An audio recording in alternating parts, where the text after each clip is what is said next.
And then I will be recording the session just so that those who are not able to make it are able to access.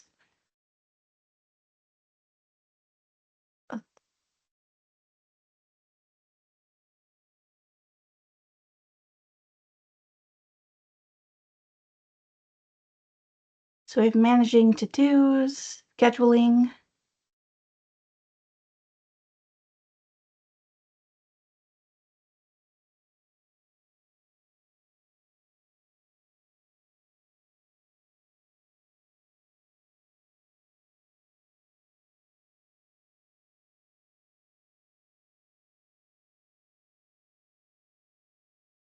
Parent communication, planning, a lot of things with IEPs.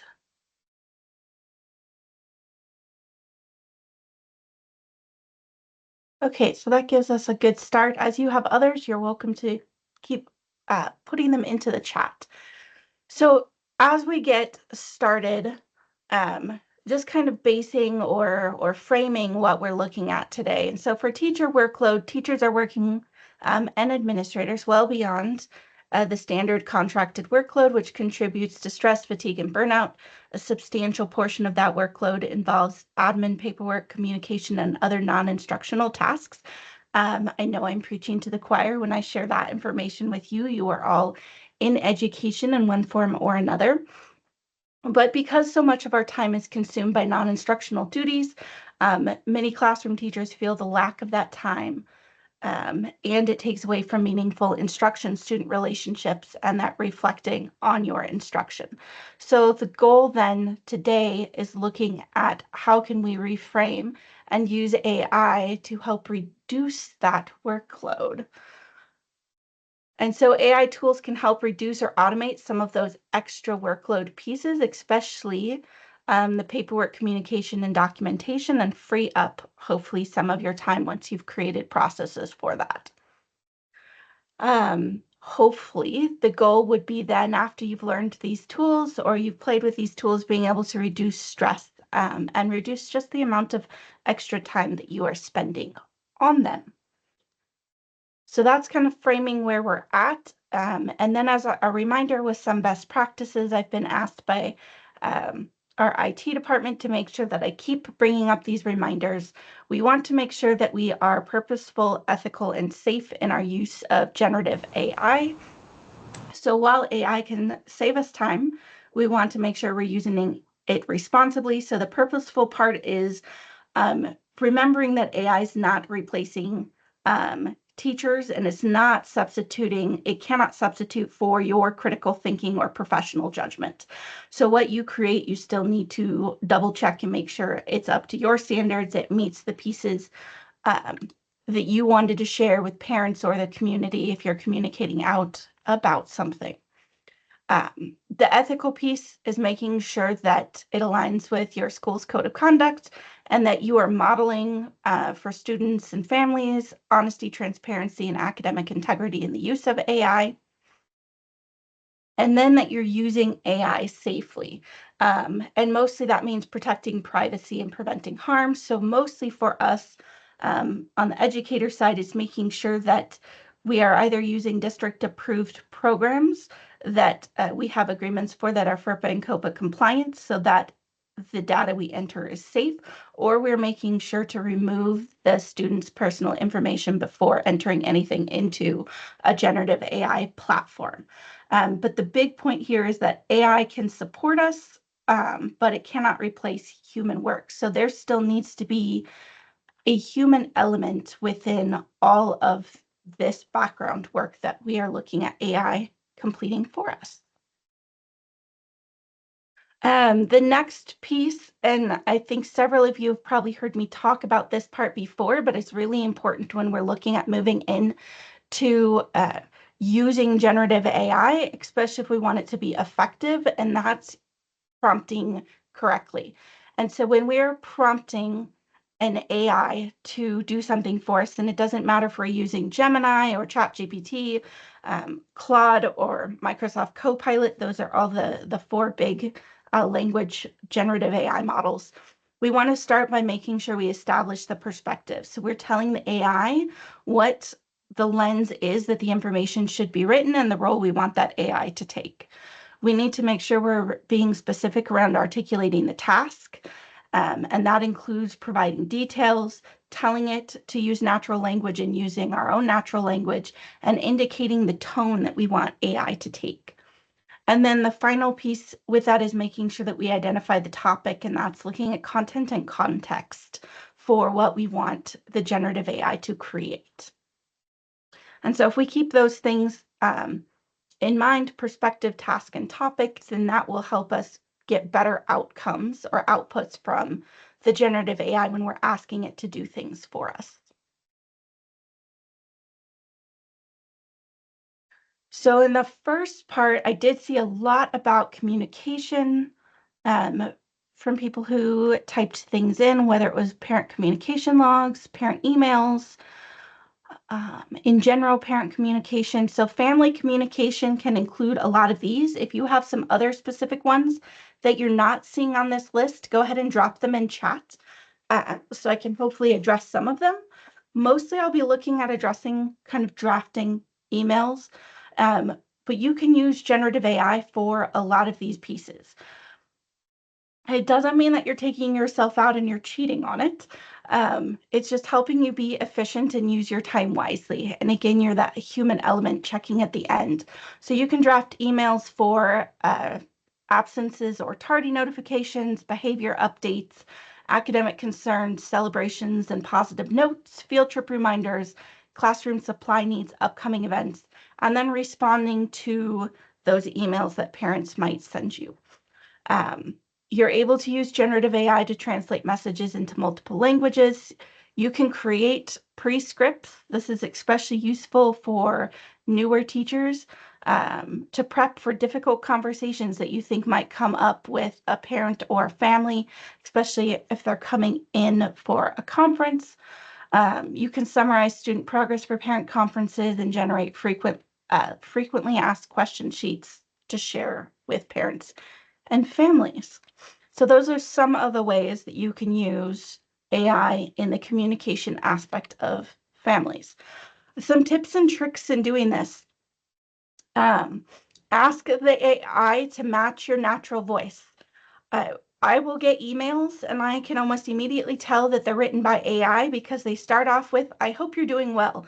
And I know some of us have written that before without the support of AI, but there's a couple kind of like keyword ways that AI likes to start emails. Like, "I hope you're doing well" is one of them. And so really asking AI to do a couple different things will help remove those indicators and make it sound more natural, and you can direct it to sound more like you. So it's representing you as you send these things out. So telling it to write in a tone that sounds like a real educator speaking to a parent or a colleague. Tell it to avoid general greetings and to use everyday language, and also direct the AI to use potentially contractions and natural phrasings. Ask for specificity, so tell it to avoid vague or polished phrases. And you can even tell it not to use specific phrases if whatever platform you're using tends to spit out a certain type of phrase. You can be like, "I do not want you to say this." Like, "I hope this message finds you well." Avoid AI style formality. So you can tell it to be more informal or to avoid using overly formal connectors. Ask the AI to add warmth or empathy.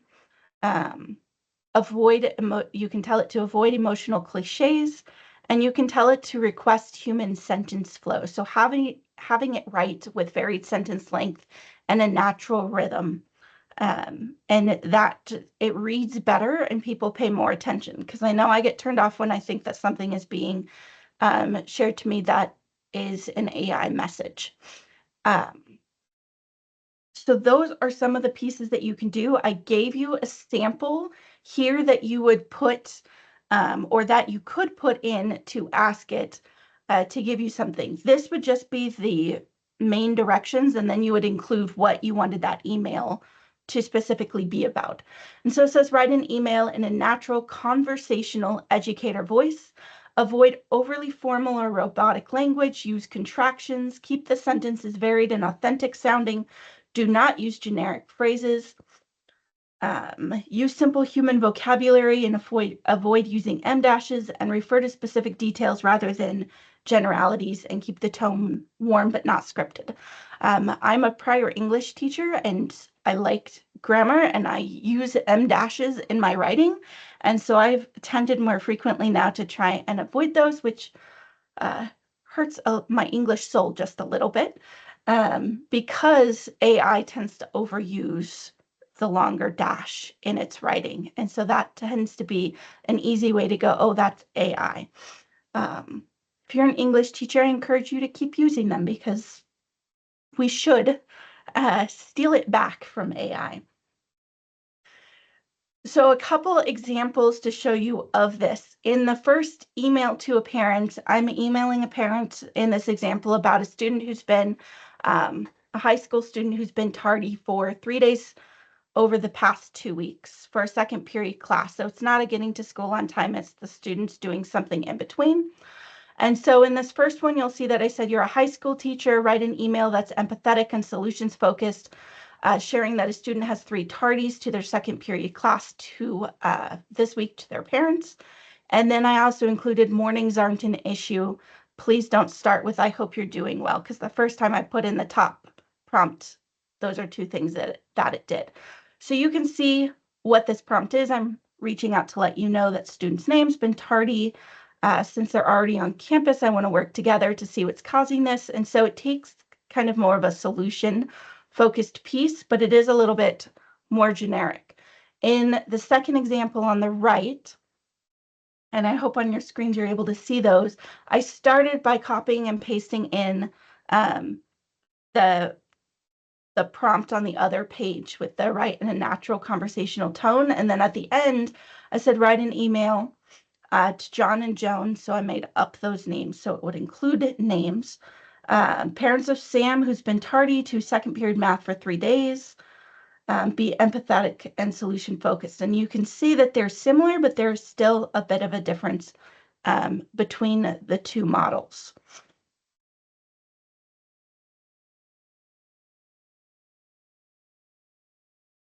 And so either way works, because they both have very clear prompting, but the one on the right has a few more specific pieces of prompting. The second way that you can also do this is if you've used Magic School. If you've used Magic School, if you are familiar enough or comfortable enough to access the reactions, it's the little smiley face. If you want to do like a thumbs up if you've used Magic School. Magic School is a tool. And Magic School has some very specific pieces that are really nice to use.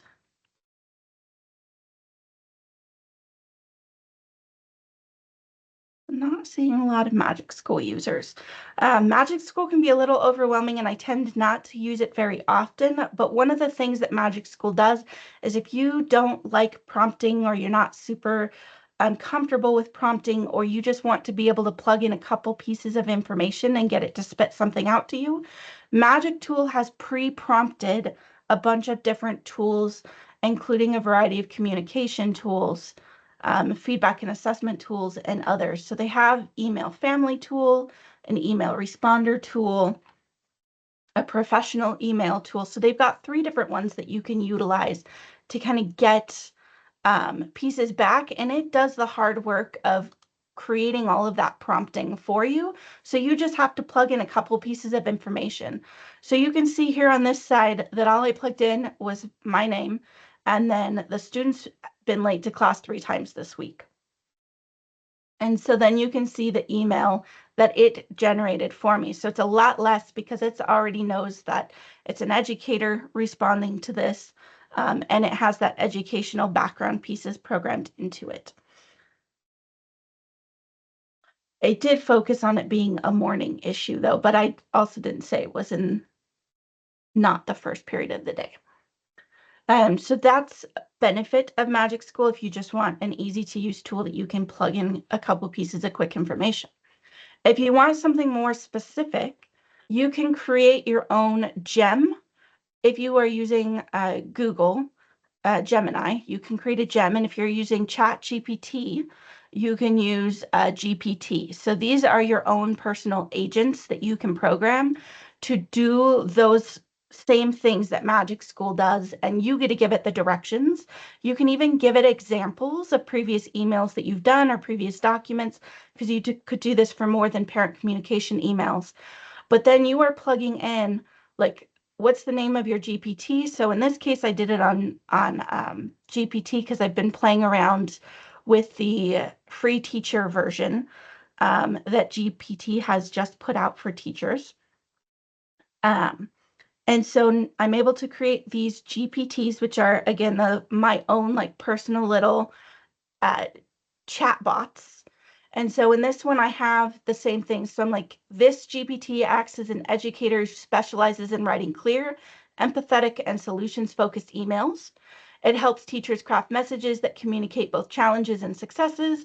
And then it also includes the previous prompt that I had shared with you. And then you can see some of the conversation starters that it has down here. And so when I'm writing on this one, I also told it needed to clarify and ask me some questions to clarify what the issue is, if this is a current, a new issue or an ongoing issue, and if there's any school-related policies that should be referenced in that email. So when I said write an email to Joan and John about Sam being tardy, it said sure, but before I write it, how often has he been tardy? And what time period, like what class? Is this after lunch? Is this first thing in the morning? Is this the first time that you're reaching out to parents about it? Does your school have a policy? And I could have included those policies in the instructions as well, and then it will draft it for me. So in chat, if you would share, what's a parent email that you write over and over again?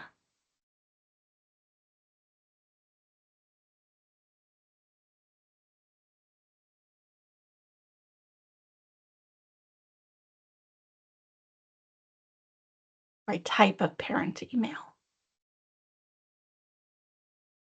And if you would drop that in chat.